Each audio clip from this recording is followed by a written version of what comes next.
नमस्कार, स्वागत है आप सभी का द इकोनॉमिस्ट में। तो कैसे हैं आप सब? आशा करता हूं कि आप सब बढ़िया है। तो चलिए आज जनरल अवेयरनेस का सेट नंबर 31 डिस्कस करते हैं। आज है 5 अप्रैल 2021, सुबह के 4 बज गए हैं और जनवरी 2020 से लेकर मई 2021 तक के सारे करंट अफेयर्स जो है वो हम इस सीरीज में डिस्कस करेंगे। चलिए इस हफ्ते की सीरीज को आगे बढ़ाते हैं। तो शुरुआत करते हैं क्वेश्चन नंबर 1 से। गोधन न्याय योजना हैज बीन लॉन्च्ड बाय, तो ये कौन सी सरकार के द्वारा जो गोधन न्याय योजना इसको लॉन्च किया गया है? तो चार ऑप्शंस आपके सामने हैं। Option A Uttar Pradesh government, option B Chhattisgarh government, option C Madhya Pradesh government, option D Tripura government. तो ये पिक्चर है उस राज्य सरकार के जो यहाँ पर चीफ मिनिस्टर है उनकी। तो अगर आप इनकी पहचान रखते हो तो आपको आंसर पता है। तो कौन है ये? तो इनका नाम है भूपेश बघेल। तो ये सीएम है कौन से राज्य के? ये छत्तीसगढ़ के सीएम है। ओके, तो छत्तीसगढ़ गवर्नमेंट के द्वारा ये गोधन न्याय योजना जो है ना ये लॉन्च की गई है। तो इसका पर्पस क्या है? तो इस योजना में छत्तीसगढ़ की सरकार क्या करेगी कि 2 रुपए किलो के हिसाब से जो गोबर होता है ना तो उसको खरीदेगी। जो यहाँ पर मवेशी पालते हैं, जो गाय भैंस का यहाँ पर काम करते हैं, तो उनसे 2 रुपए किलो के हिसाब से गोबर खरीदेगी। बाद में उसी गोबर को यूज करके यहाँ पर वर्मी कंपोस्टिंग। ओके, तो इसमें गोबर भी होता है, इसमें मिट्टी भी होती है, इसमें जो केंचुआ होता है ना तो उसको भी डालते हैं। तो मिक्स करके जो ना एक ऑर्गेनिक खाद जो है ना वो तैयार की जाती है वर्मी कंपोस्टिंग करके। इसको वर्मी कंपोस्टिंग का इसको हम एक प्रोसेस बोलते हैं। तो इस तरीके से जब ये वर्मिंग कंपोस्ट पूरा का पूरा बन जाएगा, ये जो खाद जो है ना ऑर्गेनिक खाद जो जब बन जाएगी तो इसको बेचेगी सरकार उन्हीं फार्मर्स को। ओके, आगे और भी जो फार्मर्स होंगे जो खेती कर रहे हैं, तो इसका यहाँ पर प्राइस रखा जाएगा 8 रुपए किलो के हिसाब से। तो सरकार इस तरीके से गौधन को यूज करेगी और उसी से यहाँ पर वर्मी कंपोस्ट तैयार करेगी और उसी कंपोस्ट को बेचेगी, ताकि कि राज्य में ना ऑर्गेनिक फार्मिंग को बढ़ावा दिया जाए। जो हम केमिकल फर्टिलाइजर्स जो यूज करना हमने शुरू कर दिया है बहुत बड़े पैमाने पर, उससे ना जहर जो है ना वो हम खिला रहे हैं आम जो जनता है उसको, तो उसको वो यहाँ पर जहर का कंटेंट कम हो। ओके, तो ऑर्गेनिक फार्मिंग को प्रमोट करने के लिए ये गौधन न्याय योजना जो है ये छत्तीसगढ़ की सरकार के द्वारा चलाई गई है। आगे है question number 2। Eosinophil count. Okay, eosinophil count is a, तो ये क्या चीज है?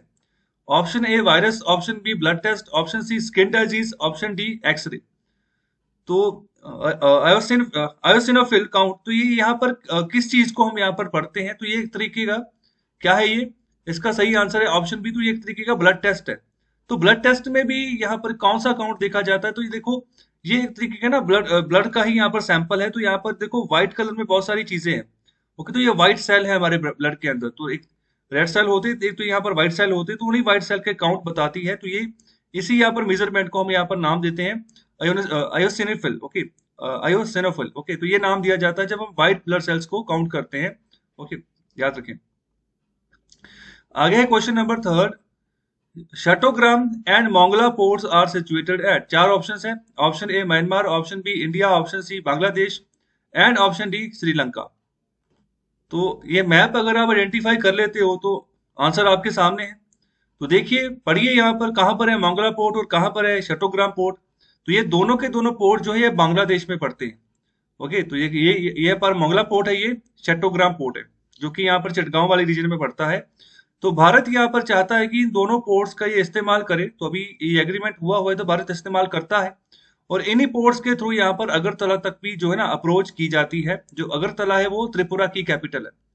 ओके, तो इस तरीके से भी रूट जो है ना हम बनाकर चलते हैं चट्टोग्राम और जो मोंगला पोर्ट है इन दोनों के द्वारा। आगे है question number 4। APT29 also known as Dukes और Cozy Bear is a cyber espionage group belongs to, तो यहाँ पर ये कौन से देश को ये वाला ग्रुप जो ना ये बिलोंग करता है? तो यहाँ पर एस्पेनेज का मतलब होता है जासूसी करना।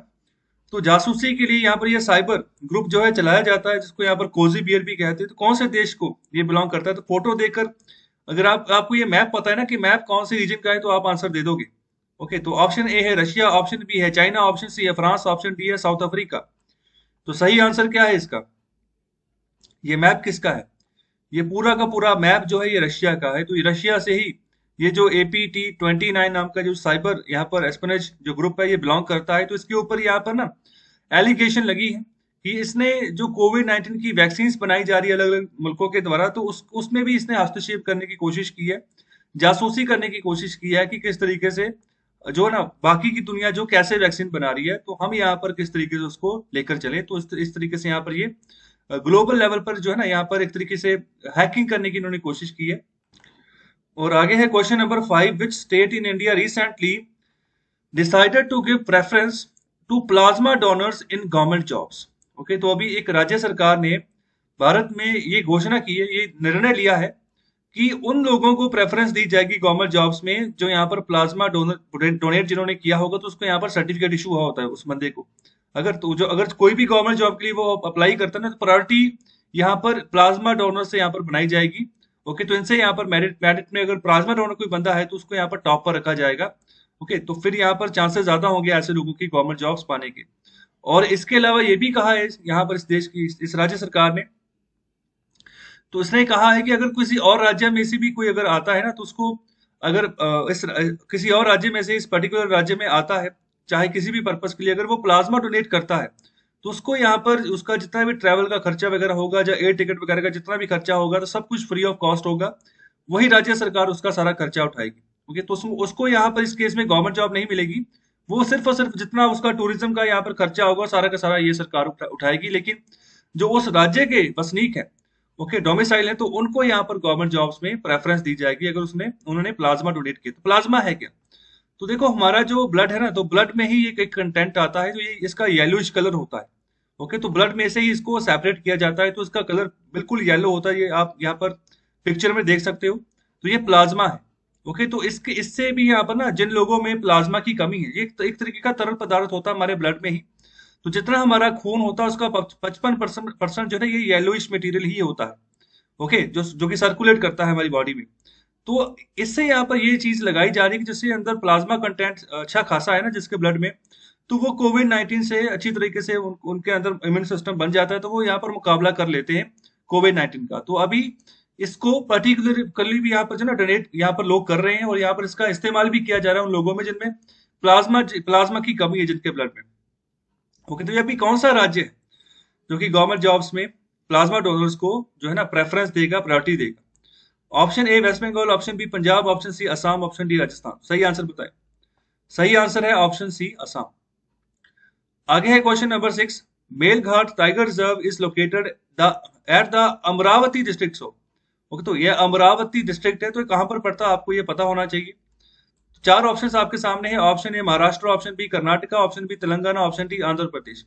अब कंफ्यूजन की बात ये है, ये जो अमरावती डिस्ट्रिक्ट है ना, इन जितने भी यहाँ पर मैंने राज्य ऑप्शंस में लिखे हैं, तो इनमें से दो राज्य ऐसे हैं जहां पर अमरावती डिस्ट्रिक्ट आता है। ओके, मतलब सेम नाम है बिल्कुल, अमरावती जिला। ओके, तो दोनों राज्यों में वो जिला पड़ता है अलग अलग रूप से। ओके, ऐसा नहीं कि एक ही जिला है कि दो राज्यों में बटा हुआ है।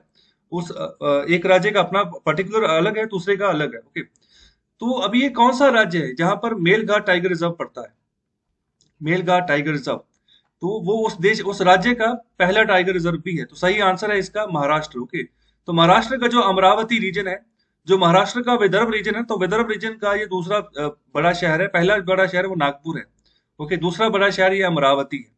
और एक अमरावती, जो दूसरा अमरावती, वो पड़ता है आंध्र प्रदेश में। तो अमरावती इस आंध्र प्रदेश की कैपिटल भी होने वाली है। अभी देखो, तेलंगाना बना है ना 2014 में, तो अभी 10 साल बाद जो है ना आंध्र प्रदेश को अपनी नई कैपिटल मिल जाएगी। वो तो अभी उसका काम जो है ना वो जोरों शोरों पे चल रहा है कि उस कैपिटल को कैसे बनाया जाए। तो जो बाहुबली मूवी के जो डायरेक्टर हैं SS राजा मौली, तो पिछली सरकार जो थी आंध्र प्रदेश में, TDP की जो सरकार थी, तेलुगु देशम पार्टी की, तो उन्होंने उनको भी बुलाया था कि आप डिजाइन करें किस तरीके से जो है ना अमरावती शहर को हम बनाए, क्योंकि उसको कैपिटल बनना है आने वाले समय में आंध्र प्रदेश की। ओके, तो अमरावती एक डिस्ट्रिक्ट जो है ना आंध्र प्रदेश में भी पड़ता है, तो अभी वो लेजिस्लेटिव कैपिटल बनेगा अमरावती किसकी? आंध्र प्रदेश की। आगे है क्वेश्चन नंबर 7, चियांग में initiative is a multilateral currency swap arrangement among the 10 members of association of south east Asian Nations. Short form में इसको हम एशियन कंट्रीज बोलते हैं। The people Republic of China including Hong Kong, Japan and, अभी एक मुल्क और है। ओके, जो सब मिलकर जो है ना इस यहाँ पर चियांग में इनिशिएटिव के तहत काम करते हैं। तो यहाँ पर सिर्फ एक करेंसी स्वैप अरेंजमेंट होता है कि मतलब अगर व्यापार करना है आपस में, तो जो जो जिस चीज की करेंसी है ना, तो उसी करेंसी में यहाँ पर जो है ना व्यापार होगा। ओके, तो तो इस तरीके से यहाँ पर करेंसी स्वैप अरेंजमेंट इसको बोलते हैं। तो अभी जो ये जो आखिरी यहाँ पर जो देश है वो कौन सा है? Option A Australia, option B Russia, option C South Korea, option D sorry ये साउथ अफ्रीका आना था। ओके, यहाँ पर ठीक ठीक कर ले थोड़ा, तो यहाँ पर ठीक कर ले, ये साउथ अफ्रीका है। ओके, तो चार ऑप्शन है, सही आंसर बताएं। तो देखो ये मैप भी आपके सामने है, जिन मुल्कों का मिलकर यहाँ पर चैंग में इनिशिएटिव बनता है, तो ये मैप भी आपके सामने है। तो आप आंसर बताएं जिसका नाम इस यहाँ पर लिस्ट में नहीं है, इस क्वेश्चन में नहीं है। तो सही आंसर क्या है इसका? सही आंसर ये है साउथ कोरिया। ओके, तो साउथ कोरिया ये 10 एशियन कंट्रीज है। ये जो ऑरेंज कलर में आप देख रहे हो ये एशियन कंट्रीज है। ओके, तो इनके अलावा ये चाइना है, ये जापान है, ओके, और ये साउथ कोरिया है। साउथ कोरिया इसका सही आंसर है। आगे है question number 8। First transshipment port of India is located at. तो ट्रांसशिपमेंट पोर्ट का यहाँ पर मतलब क्या होता है? ट्रांसशिपमेंट का पोर्ट का मतलब है कि एक ही शिप में से सामान उतारकर जो है ना, तो इसी पोर्ट पे दूसरे शिप के ऊपर वही सामान रखा जाएगा। ओके, तो एक शिप जैसे पीछे शिप लगाए वहां से गुड्स निकाले और दूसरे शिप के ऊपर यहाँ पर जो है ना ट्रांसफर कर दिए। तो ऐसे जो पोर्ट होते हैं, ऐसी फैसिलिटी जिन पोर्ट्स पे होती है, तो हम वहां पर बोलते हैं कि ट्रांसशिपमेंट पोर्ट है वो इंडिया का। ओके, तो अभी पहला कौन सा है? चार ऑप्शंस आपके सामने हैं। Option A Chennai port, option B Kandla port, option C Cochin port, option D Paradip port. सही आंसर क्या है? सही आंसर है कोचीन पोर्ट। ये केरला में पड़ता है। कांडला पोर्ट गुजरात में पड़ता है। चेन्नई पोर्ट तमिलनाडु में पड़ता है। पारादीप पोर्ट ओडिशा में पड़ता है। ओके, तो इस तरीके से ये फैसिलिटी डेवलप की गई। तो ऐसा क्यों होता है? ऐसा होता है कि देखो जहाजों की ना अलग अलग शेप होती है। कोई जहाज बहुत बड़े होते हैं, कुछ जहाज छोटे होते हैं। तो जिस तरीके से यहाँ पर नेविगेशन जहां जहां पर आसान से है, तो वहां पर वो ऐसे शिप जो है भेजे जाते हैं। ओके, तो बिल्कुल जिस जिस रीजन में जो सामान पहुंचना होता है, तो अगर वो पर्टिकुलर सामान जो है ना इकट्ठे एक ही शिप पे डाल दिया, तो वो पर्टिकुलरली उसी रीजन की ओर चला जाएगा शिप। इस तरीके से यहाँ पर जो है यहाँ पर ट्रांसशिपमेंट की जाती है सामान को किसी पर्टिकुलर जगह में पहुंचाने के लिए। आगे है question number 9। Highest mountain in Europe is. तो ये हाईएस्ट माउंटेन है यूरोप की, तो क्या नाम है उसका? Option A Mount Vesuvius, option B Mount Blanc, option C Mount Elbrus, option D Mount Olympus. सही आंसर बताएं इसका। सही आंसर है ऑप्शन सी माउंट एल्ब्रस। तो जो दूसरी सबसे बड़ी चोटी है यूरोप की वो है माउंट ब्लैंक। और अभी बारी है आज के आखिरी क्वेश्चन की। Question number 10। Azad Pattan hydel power project is 700 megawatt power project is on the Jhelum river in Sudhnoti district of. तो ये कहाँ कहाँ पर ये प्रोजेक्ट लगा है?